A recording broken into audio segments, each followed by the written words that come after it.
7 km, lebarnya 3 km. Panjang dia 7 kilo ni. Lebarnya 3 kilo, tebal kelebaran dia. Okey tuan-tuan. Apa yang ada di belakang Bukit Uhud? Bukit Uhud di belakangnya adalah rumah-rumah orang, perkampungan orang, dan juga di belakangnya ada tempat ternakan kambing, unta seluas mata memandang. Saya pernah tengok dah. Punya luas. Unta ni tak tahu nak kata. Unta nampak macam biri-biri. Punya banyak belakang Bukit Uhud. Okey. Di belakang Bukit Uhud inilah sempadan Tanah Haram. Sempadan Tanah Haram Madinah belakang Bukit Uhud. Kita ni masih lagi dalam kawasan Tanah Haram Madinah. Maknanya tuan-tuan, kejap lagi saya akan lepaskan tuan-tuan nak naik bukit ni ke, nak pergi kat situ ke, jangan bawa balik batu. Bawa balik kenangan sahaja. Batu kecil ke, besar ke, pasir ke, jangan ambil dengan sengaja. Kalau tak sengaja, apakan daya, terlekat di selipar ke, tu tak apalah. Nanti sebelum kita balik ke airport tu, kena bersih-bersihkan selipar kita, takut terlekat batu-batu. Jadi masalah pula, banyak kali sampai KLA, saya lah tukang orang bagi batu kat saya. Ustaz, ni batu, Allah, saya pula jadi stone man. Jadi tuan-tuan puan dirahmati Allah sekalian, kita sekarang berada di kawasan peperangan Uhud berlaku. Nabi kita bersabda kepada Bukit Uhud, hadza jabalun nuhibbuhu yuhibbu wa yuhibbuna. Inilah dia sebuah bukit, sebuah gunung yang kami sayang kepadanya dan dia pun sayang kepada kami. Jadi tuan-tuan, Nabi mengaku bahawasanya Bukit Uhud ni Nabi kita sayang dan dia pun sayang kepada Nabi. Nabi kita kata, ya Uhud, nahnu nuhibbuka. Wahai Uhud, kami ni sayang kepada kamu. Nabi bagi tahu pada Bukit Uhud, kita nak ikut sunnah, jom kita kata juga, ya Uhud, nahnu nuhibbuka. Kami sayang kepada kamu wahai Uhud. Maksudnya, tuan-tuan dan puan dirahmati Allah sekalian, Perang Badar berlaku pada tahun 1 Hijriah. Walaupun ada pendapat mengatakan 2 Hijriah, kerana ada Badar kecil, ada Badar besar. Tak apa, tak kisah. Yang kita nak ceritanya Perang Uhud. Perang Uhud berlaku pada tahun ke-3 Hijriah. Apa maksud tahun ke-3 Hijriah? Maksudnya tahun ke-3 usia Masjid Quba. Tahun ke-3 Nabi kita hijrah daripada Mekah ke Madinah. Itu kita kata tahun ke-3 Hijriah. Perang Uhud berlaku tahun ke-3. Perang Khandaq, perang Ahzab. Khandaq dengan Ahzab samalah, perang Gali Parit, berlaku pada tahun ke-5 Hijrah. Perang Tabuk berlaku pada tahun ke-8 Hijrah. Fathul Mekah, pembukaan kota Mekah, pada tahun ke-8 Hijriah. Pada tahun ke-10 atau 8 Hijriah. Tuan-tuan dirahmati Allah sekalian, apakah dia faktor utama berlakunya perang Uhud? Faktor utama berlakunya perang Uhud adalah kerana matinya tokoh-tokoh besar kaum kafir Quraisy di dalam peperangan Badar. Siapa dia tokoh-tokoh besar Quraisy yang mati dalam perang Badar? Yang mana anak beranak dia nak balas dendam semula ke atas Nabi dalam perang Uhud. Siapa dia? Amru ibnu Hisham. Amru ibnu Hisham, nama sedap. Tapi apa dia nama glamour dia? Abu Jahal. Abu Jahal nama glamour, nama dia Amru ibnu Hisham. Nama punya sedap. Tiba-tiba jadi Abu Jahal. Tuan-tuan dan puan dirahmati Allah sekalian, satu. Yang kedua, antara yang mati di dalam perang Badar adalah Umayyah bin Khalaf. Siapa dia Umayyah bin Khalaf? Umayyah bin Khalaf adalah pembesar Quraisy yang kafir, yang diletakkan batu di atas perut Bilal bin Rabah. Dia yang menyeksa Bilal bin Rabah. Akhirnya dia berjaya dibunuh oleh muslimin di dalam perang Badar. Apabila Abu Jahal mati dalam perang Badar, Badar ni tuan-tuan di mana? Daripada Madinah ni, kalau kita naik bas 2 jam Badar. Kita ikut jalan pergi Mekah tapi jalan lain. Jalan menuju ke Jeddah dulu, pusing. Dia panggil jalan qarib, jalan lama. Kita bukan ikut jalan yang kita naik bas, bukan. Abu Jahal mati dalam perang Badar. Anak dia nak balas dendam ke atas kematian ayah dia. Siapa nama anak Abu Jahal yang terkenal? Ikrimah bin Abu Jahal. Pernah dengar? Ikrimah tu masa tu dia belum lagi Islam, dia perang, masuk dalam peperangan, dia join dalam perang Uhud nak balas dendam ke atas Nabi Muhammad sallallahu alaihi wasallam. Siapa dia yang membalas dendam ke atas kematian Umayyah bin Khalaf? Adik dia ataupun abang dia bernama Ubay bin Khalaf. Ubay bin Khalaf ni lah tuan-tuan, dia bersama dengan Abu Sufyan. Abu Sufyan bin Harbin. Abu Sufyan bin Harbin ni komandan perang bagi kafir Quraisy. Dia ni adalah siapa dia? Dia adalah suami kepada Hindun yang akhirnya membunuh Sayyidina Hamzah. Ni kubur Sayyidina Hamzah. Ni perkuburan syuhada. 70 orang ahli syurga sini. Kubur Sayyidus Syuhada. Kita akan ziarah sekejap lagi. Ya tuan-tuan, saya tak mau panjang-panjang. Tuan-tuan, pada masa itu ketika mana nak berlakunya perang Uhud, ketika mana nak berlakunya perang Uhud, ada Abu Sufyan bersama dengan Ikrimah, bersama dengan Ubay bin Khalaf nak membalas dendam ke atas Nabi kita sallallahu alaihi wasallam. Mereka datang daripada Mekah Al-Mukarramah. Berapa orang tentera mereka? 3,000 orang. 3,000 orang mereka datang daripada Mekah. Perjalanan Mekah ke sini jalan kaki 2 minggu. Tetapi tuan-tuan, masa tu Abbas bin Abdul Muttalib, abang kepada Abdullah bin Abdul Muttalib. Siapa dia? Abdullah bin Abdul Muttalib siapa dia? Abdullah bin Abdul Muttalib ni siapa dia? Ayah Nabi kita. Ayah Nabi kita. Jadi Abbas bin Abdul Muttalib siapa dia bagi Nabi? Bapa saudara Nabi SAW. Abbas menghantar surat, tulis surat daripada Mekah, tulis surat, hantar wakil dia suruh pacu kuda untuk bagi tahu pada Nabi kita di sini bahawasanya Abu Sufyan dan tentera dia on the way nak mai daripada Mekah untuk membunuh Nabi SAW, nak berlakunya perang Uhud. Tuan-tuan, dulu Madinah ni dia kota. Dia keliling, dia tembok. Tuan-tuan pernah tengok cerita Lord of the Ring? Lord of the Ring. Semua kaki movie ni. Lord of the Ring, tuan-tuan, dia buat satu tembok. Tembok keliling, tuan-tuan bisa tengok ada tembok keliling. Madinah juga ada tembok keliling. Antara tempat yang tidak ada tembok yang mudah untuk dimasuki oleh musuh di Uhud. Sebab itulah kalau orang tanya kenapa banyak-banyak tempat berlaku di sini, kerana di sini tidak ada tembok yang besar. Tuan-tuan faham, kalau peperangan kita nak tembus tembok bukan senang. Maka kita akan cari tempat-tempat yang ruang-ruang yang boleh menerobos masuk. Jadi tuan-tuan dan puan dirahmati Allah sekalian, pada masa itu Nabi kita dah terima surat daripada Abbas bin Abdul Muttalib, bapa saudara Nabi, ayah abang kepada Nabi, abang kepada ayah Nabi SAW, bahawasanya akan berlakunya peperangan Uhud. Maka Nabi kita ajak kaum muslimin seramai 1,000 orang daripada kota Madinah Al-Munawwarah. Bila saya kata Madinah, memanglah ini semua Madinah. Bila saya kata Madinah, maknanya pusat pemerintahan, HQ Nabi di mana? Masjid Nabawi. Masa tu tuan-tuan, Nabi kita ajak 1,000 orang, jom kita perang Uhud. Di mana? Di Uhud. Antara komandan yang join dengan Nabi, antaranya adalah Sayyidina Hamzah bin Abdul Muttalib. Hamzah ni adik-beradik dengan ayah Nabi. Dia pangkat apa? Dengan Nabi dia pangkat apa? Dia pangkat bapa saudara. Dia pangkat bapa saudara Nabi sallallahu alaihi wasallam, Sayyidina Hamzah. Akhirnya dia terkorban menjadi syahid, dikebumikan di kawasan Uhud di sini, menjadi sayyidus syuhada, menjadi penghulu sekalian para orang mati syahid. Tuan-tuan yang dirahmati Allah sekalian, pada masa itu sebahagian sahabat mencadangkan kepada Rasulullah, wahai Rasulullah, apa kata kalau kita perang ni, kita perang dalam kawasan luar daripada HQ, luar daripada kota Madinah Al-Munawwarah. Kota Madinah maknanya luar daripada tembok, dekat kawasan Uhud. Nabi kita pada asalnya, Nabi kita nak perang dekat dengan kawasan rumah Masjid Nabawi, sebab senang kita nak menyelinap. Orang Mekah tak tahu lorong tikus. Macam kita lah, kalau kita lari daripada orang kejar kita dekat rumah kita, kawasan kampung kita tahu terjun longkang, Haji Ibrahim masuk dalam, keluar balik. Kita tahu lorong tikus. Begitu jugalah tuan-tuan dan dirahmati Allah sekalian. Tetapi oleh kerana idea daripada sebahagian para sahabat, jom wahai Rasulullah, kita bukan bangsa yang pengecut, jom kita lawan dengan mereka di luar kepada kota Madinah, iaitu dekat dengan kawasan Uhud.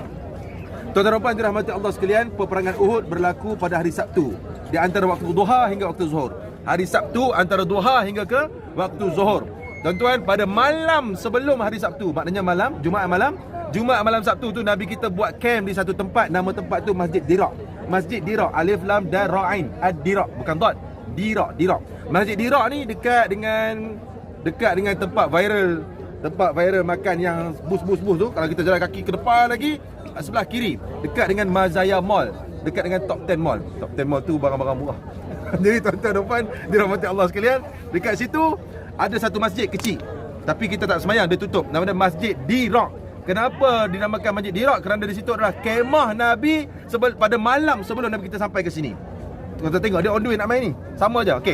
Kemudian tuan-tuan, sikit lagi. Bukan sikit lah, banyak lagi. Jadi ketika mana Nabi kita buat kemah di situ, disertai dengan 1,000 orang tentera muslimin, tiba-tiba tuan-tuan ada seorang pakcik ni nama dia Abdullah bin Ubay bin Salul, ketua munafik, bapa munafik Mekah. Pada malam tu Nabi kita duduk dalam kemah, berkemah bersama dengan 1,000 orang tentera. Bapa munafik ni nama Abdullah bin Ubay ni, dia bisik. Dia bisik dekat kawan ni, dia bisik dekat kawan ni, dia bisik dekat tentera Islam. Dia kata, wahai pakcik, wahai orang muda, wahai pakcik, kamu tak ingat ke? Kamu tak tahu ke? Kamu ada isteri. Kalau kamu mati, siapa nak tanggung isteri kamu? Anak kamu kecil-kecil lagi, baru daftar tadika, baru daftar nak masuk pasti dan sebagainya. Tiba-tiba kalau kamu mati, siapa nak tanggung? dia bisik dekat orang muda. Hei orang muda, kamu tak sedar ke? Kamu tak kahwin lagi. Kau kahwinlah dulu. Kan? Kalau kamu mati syahid, habis. Maka tuan-tuan, daripada 1000 tentera, 300 orang tarik diri last minute. Daripada 1000 tentera muslimin nak perang dengan Nabi, 300 orang tarik diri. Walhal pada masa itu Nabi kita telah pakai baju perang. Nabi kita pakai topi besi, baju besi Nabi. Tuan-tuan di Mekah, Madinah, tuan-tuan carilah, tak akan jumpa topi besi, baju Nabi, pakaian Nabi, mangkuk Nabi, apa semua ada di Turki Uthmaniyah. Ada di kerajaan Turki. Sebab ketika mana kejatuhan kerajaan Turki Uthmaniyah tahun 1903, pada masa tu kalau boleh mereka kerajaan yang ada di sini, mereka nak hapuskan semua. Mereka kata mangkuk Nabi kalau ada syirik, rambut Nabi kalau ada syirik. Nabi kita semasa tahallul Haji Kubra, dia panggil apa? Haji Kubra, masa Nabi Haji Akbar. Nabi kita tahallul macam kita. Nabi kita tahallul lepas selesai sa'i buat haji. Tahallul tu tuan-tuan, Nabi kita panggil sahabat-sahabat yang ada pada masa tu, ambil rambut tu. Nabi kita bahagi, ambil. Antara yang dapat Sayyidina Anas bin Malik. Anas bin Malik ni khadam Nabi. Antara yang dapat Sayyidina Khalid Al-Walid. Orang tengok Khalid Al-Walid perang, Khalid Al-Walid pegang pedang dia perang masa tu di Islam. Orang tengok, Khalid, kenapa engkau perang ni macam orang tak ingat dunia? Dia kata, bukannya kerana aku takut dan bukan kerana aku nak bunuh, tapi kerana aku takut rambut Nabi. Aku simpan dalam topi besi, aku takut jatuh rambut tu. Anas bin Malik sebelum dia meninggal dunia, dia wasiat pada anak dia 100 orang. Anas bin Malik 100 orang anak. 100 orang anak. Ada cerita dia. Jadi dia wasiat pada anak dia, wahai anakku, sebelum aku wafat, sebelum aku meninggal dunia, ambil rambut Rasulullah, ya Rasulullah bagi masa haji dulu tu, tahallul tu yang aku dapat tu, letak dalam lidah, simpan, kebumikan aku. Dan memang begitu. Nabi bagi rambut-rambut. Jadi rambut Nabi, mangkuk Nabi semua, ketika mana kejahatan sebab Mekah Madinah ni dulu diperintah oleh Turki. Kita tengok masa kita naik bas malam tu, saya tunjuk ada sesi kereta api Turki. Jadi bila Turki jatuh, mereka nak buang semua perkara. Sebelum sempat mereka bakar dan buang rambut-rambut baju-baju Nabi, baju Sayyidah Fatimah, baju para sahabat, kerajaan Turki dengan bijaksana mereka ambil semua barang, angkut guna kereta api. Malam tu kita tunjuk kereta api buat pergi ke Turki. Sekarang ni di Mekah Madinah satu pom tak ada. Barang Nabi, mangkuk Nabi, tuan-tuan cari, pergilah muzium mana pun di Madinah ni, takkan ada. Sekarang mereka menyesal. Kenapa tak jaga? Ada di mana? Ada di Turki, di Istanbul, Museum Topkapi Palace. Google, semua ada Google. Tuan-tuan yang dirahmati Allah sekalian, sikit lagi. Apabila Nabi kita telah pakai baju besi, apabila Nabi kita telah pakai pakaian besi, tiba-tiba ada seorang sahabat masuk dalam kemah Nabi. Masa tu berkemah di Masjid Hira. Wahai Rasulullah, ni malam sebelum nak berlaku perang, Jumaat malam Sabtu. Perang Uhud berlaku pada hari Sabtu. Wahai Rasulullah, 300 orang tarik diri oleh kerana apa Abdullah bin Salul punya kerja, bapa munafik. Lalu para sahabat takut.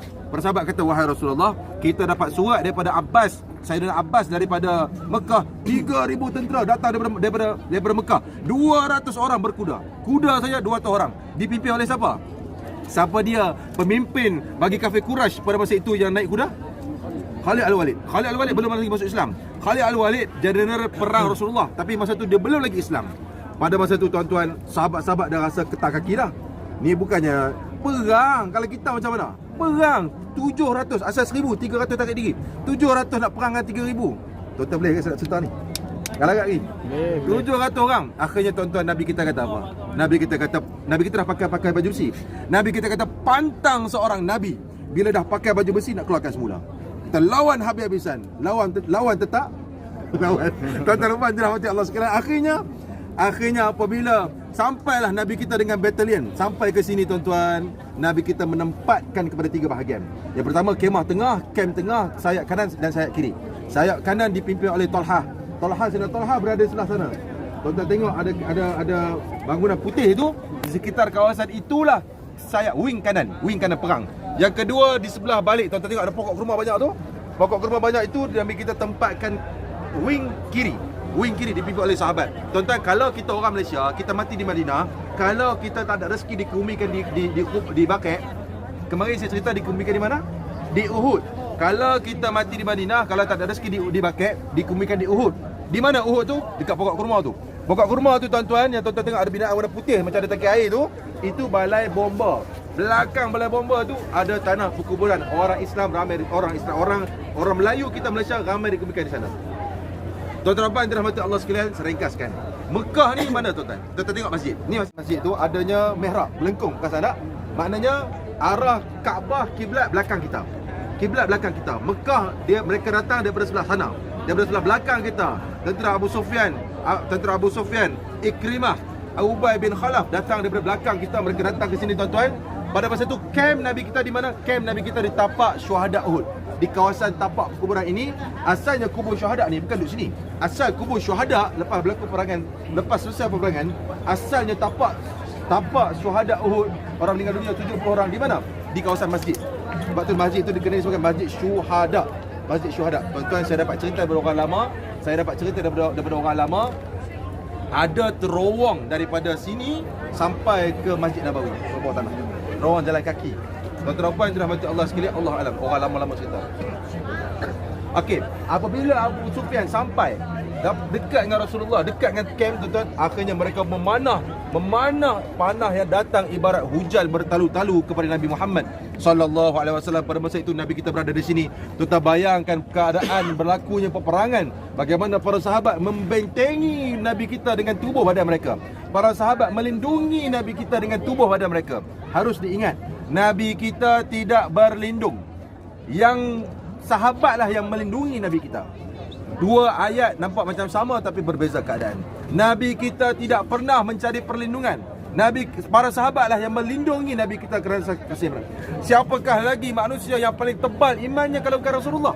Siapakah lagi manusia yang paling tinggi semangat jihadnya kalau bukan Rasulullah? Siapakah manusia yang paling berani kalau bukan Rasulullah?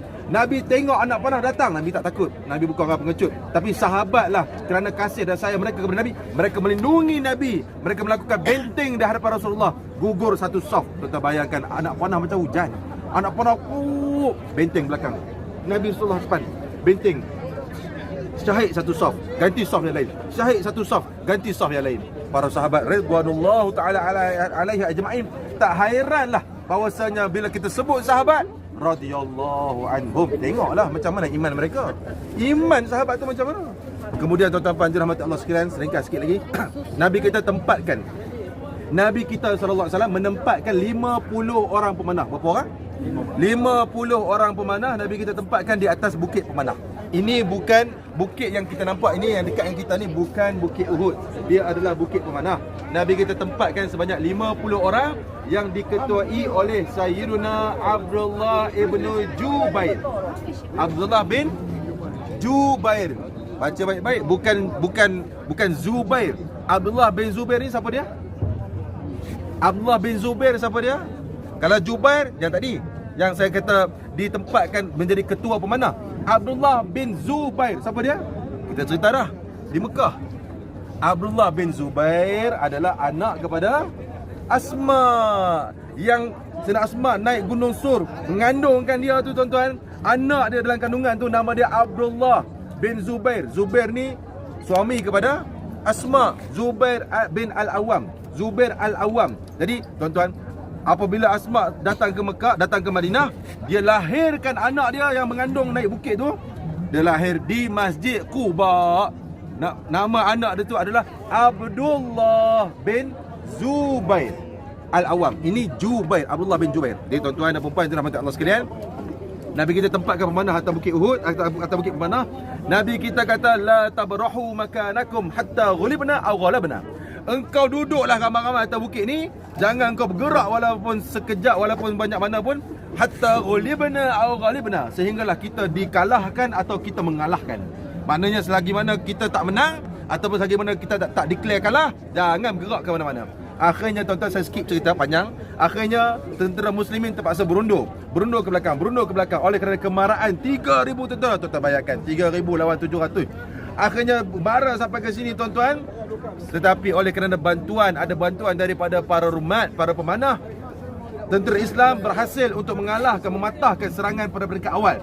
Maka musuh-musuh Islam pada ketika itu terpaksa berundur ke belakang. Pada ketika itulah ada sebahagian daripada mereka yang tinggal di atas bukit itu turun daripada bukit pemanah untuk mengambil harta rampasan perang.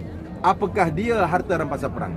Harta rampasan perang itu adalah, tuan-tuan, orang kafir Quraisy bila dia berada di Mekah, dia rampas harta-harta orang muslimin. Dia ambil duit, dia ambil gelang emas, dia ambil loket, dia ambil, saya tengok kemarin emas 1 gram 260 riyal.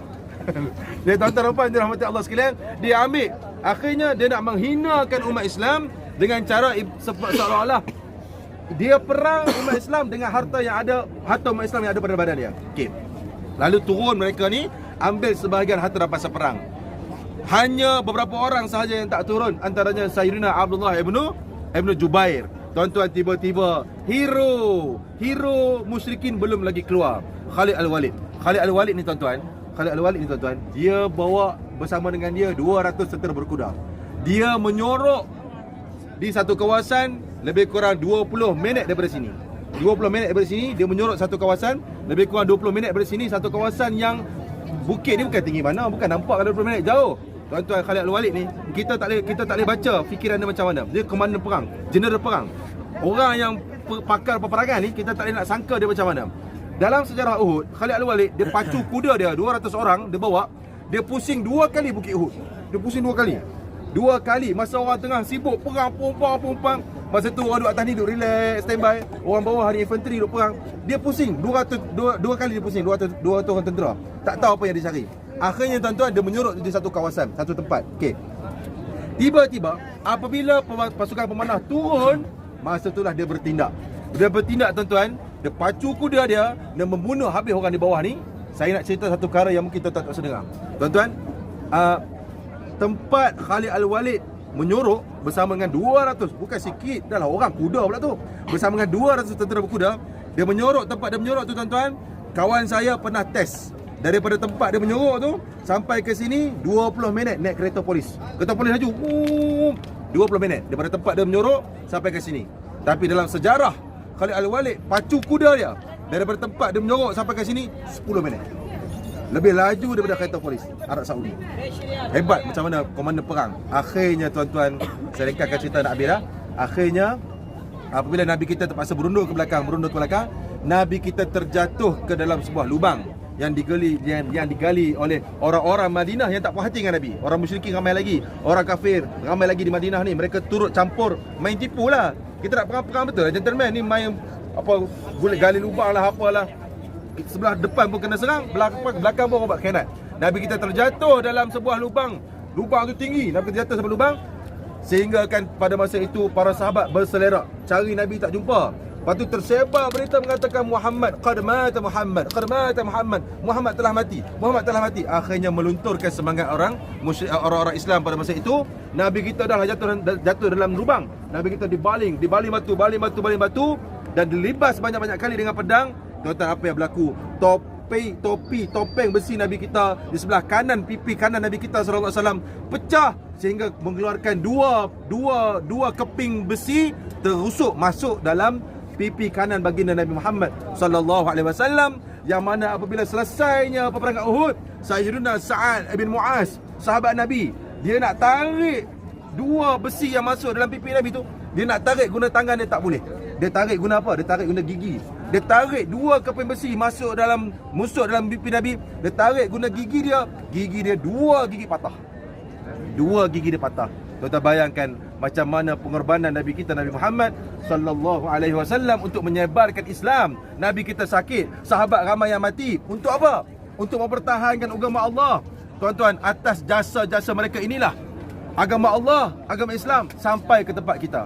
Kita kena terima kasih, kena ingat jasa mereka. Bagaimana cara nak ingat jasa Nabi? Bagaimana cara nak ingat jasa orang-orang yang telah terkorban dalam perang Uhud, perang Uhud, perang Badar, perang Khandaq, perang Tabuk? Macam mana cara kita nak ingat mereka?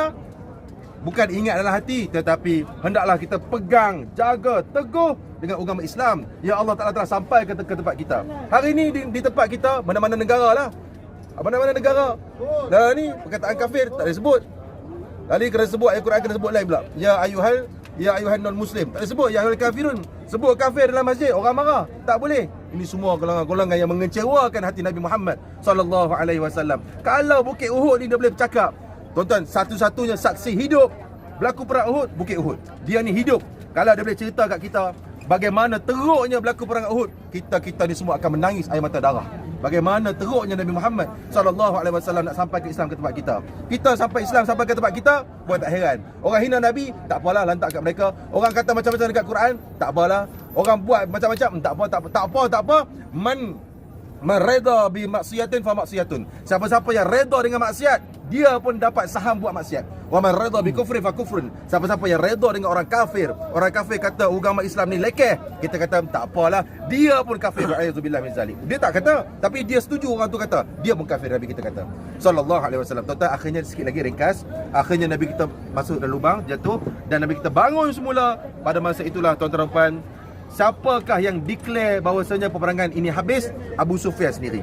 Abu Sufyan sendiri apabila melihat pada masa itu sangat berkeceramuk, masa tu orang Islam pun kuat dan mereka pun banyak yang kalah, maka mereka berundur ke belakang. Abu Sufyan lah yang angkat bendera, mengatakan jom kita balik.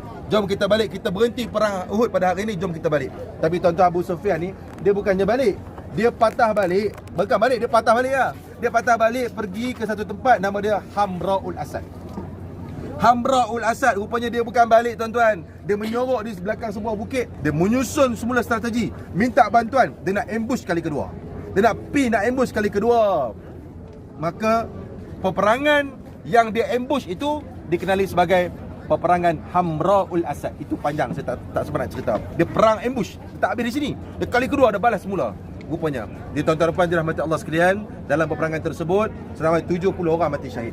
70 orang mati syahid, antaranya Sayyidina Hamzah, antaranya Sayyidina Mus'ab ibn Umair, antaranya Sayyidina Abdullah bin Jahshin.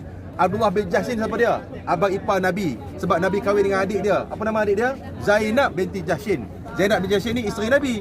Jadi bila Abdullah abang dia, pangkat abang ipar Nabi, terkorban dalam perang Uhud. Antara lain yang terkorbannya adalah Hanzalah. Hanzalah yang kita biasa dengar cerita kan, di malam tu dia kahwin bersama dengan isteri dia. Lepas tu esok pagi belum sempat dia mandi junub, dah dikatuk gendang. Katuk gendang perang untuk lawan. Nabi kita panggil dan jihad. Dia terus ambil pakaian perang, pakai baju perang, belum sempat untuk mandi junub, terus berperang, mati syahid. Bila mati syahid, orang jumpa jenazah dia, para sahabat jumpa jenazah dia dalam keadaan air, penuh dengan air. Orang tanya Rasulullah, kenapa jenazah Hanzalah seorang macam berair? Nabi kata dia dimandikan siap-siap oleh malaikat. Orang tuan-tuan mati syahid ni, kalau kita baca fiqh tak perlu mandi. Betul tak? Mati syahid tak perlu mandi. Kalau kita mati kena mandi. Salah satu daripada perkara yang mewajibkan mandi, mati dalam hukum fardu ain kita mengaji. Tapi kalau mati syahid tak perlu mandi. Darah itulah mandian dia akan menjadi saksi di akhirat esok.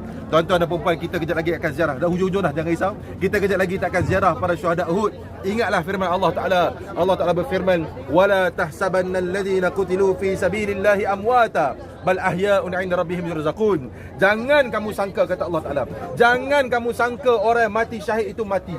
Bal ahya', tetapi mereka hidup 'inda rabbihim, di sisi Tuhan mereka, wa hum yurzaqun. Mereka mendapat rezeki Tuhan mereka. Mereka inilah orang yang hidup. Kita ni sebaliknya. Mereka, siapa nak tengok siapa orang yang hidup? Orang yang berjasa pada agama Allah Ta'ala.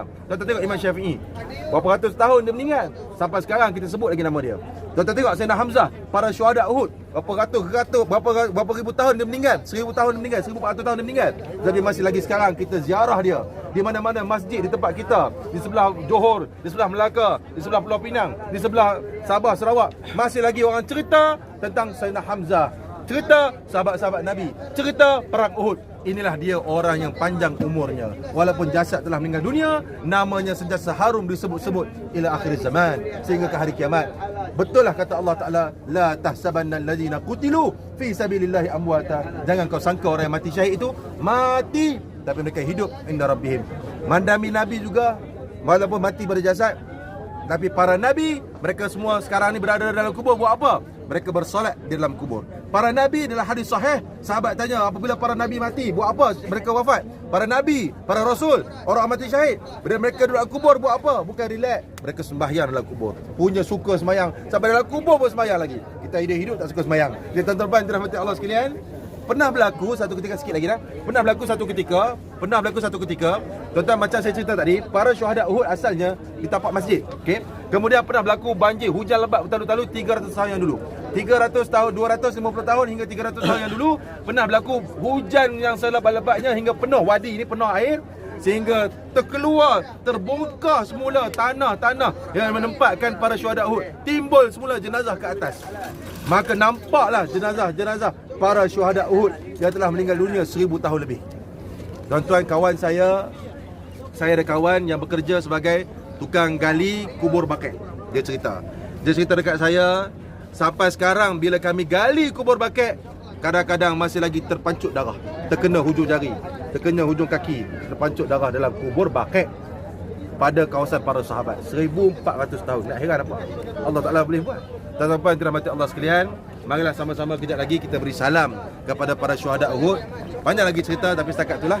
Nanti insya-Allah bila kita sambung semula, kita akan bagi salam kepada para syuhada Uhud. Setelah mana kita selesai bagi salam, kita tangkap gambar kenangan. Kemudian saya bebaskan tuan-tuan nak pergi naik bukit ni ke, nak pergi makan aiskrim ke, lepas tu kita baliklah. Jadi tuan-tuan harus diingat, kalau nak naik bukit kena jaga-jaga, batu licin ya. Okey, jom kita pergi.